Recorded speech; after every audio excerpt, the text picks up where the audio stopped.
My hair makes up most of my identity because it's in my roots and it represents my ethnic culture.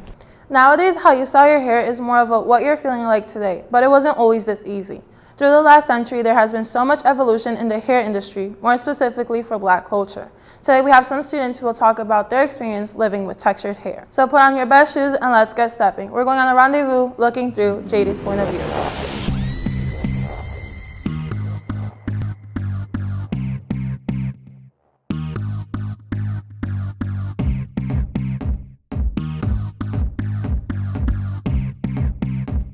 Ethnic hair is more than just curls or kinks, shows culture and gives just as much history as textbooks, and perhaps even more. Ethnic hair summarizes survival, battle, and endurance. On many occasions, other races have used our hair type to their advantage and to oppress the Black community. But to us, it's more of a sense of pride, empowerment, and self-identity.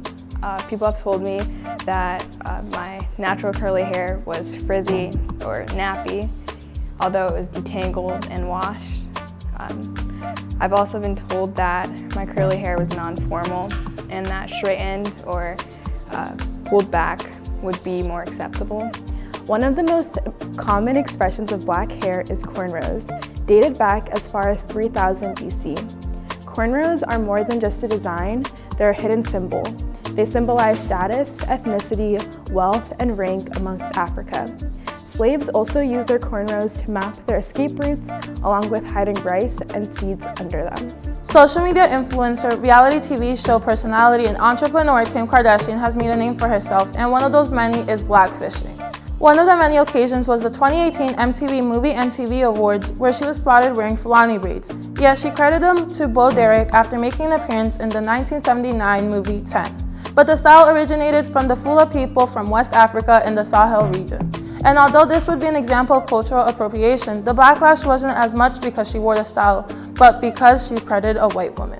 She shouldn't have worn the braids just because there are a lot of other hairstyles to choose from, and she chose to appropriate Black culture without really knowing the significance behind it and why people even started wearing braids to begin with. And before we move on, let's define three major differences between assimilation, cultural exchange, and cultural appropriation. Assimilation is when people from the oppressed culture or race adopt customs from the dominant culture in order to fit in with society.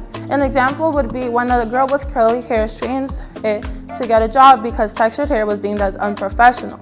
Cultural exchange is when the culture on the same level mutually share their traditions and appearances. And cultural appropriation is the adoption of customs, practices, ideas of a more dominant group.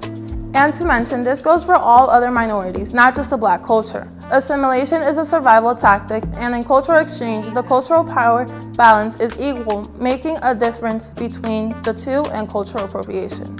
So when I was younger, I straightened my hair a lot and it got a lot of damage, so I did feel like straight hair was prettier because when I did wear my curly hair, it was damaged, so it didn't really look as good. But as time went on, I learned how to take care of my curls and I expressed my natural hair. And I definitely don't think that straight hair defines my beauty. I love my natural hair and I would rather wear my hair curly than straight. So when we talk about culture appropriation, I think it's when people who are outside of your race or outside of your culture take away from something that's important to you and try to make it their own or minimize the importance of it. So cultural appropriation would make me and anyone similar to me feel like our culture and our backgrounds are less important than they really are. And the last thing is, why is textured hair such a threat to society? Speaking about current day situations and also back in history. For a really long time, I felt like I couldn't express it because growing up surrounded by Dominican culture, there was like this very negative ideology around curly hair.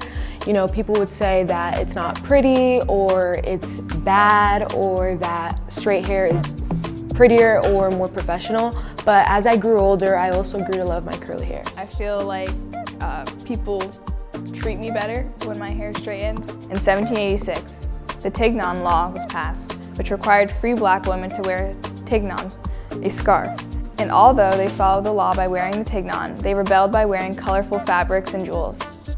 And although in 1803 the Tignon Law was no longer enforced after the 1803 Louisiana Purchase, Black women continued to wear their hair wraps as a symbol of resistance to white colonism. And more commonly today, Black students are being suspended from school. and not for misbehavior, but because of their hairstyles. It involves hair, specifically the hairstyles of young African Americans.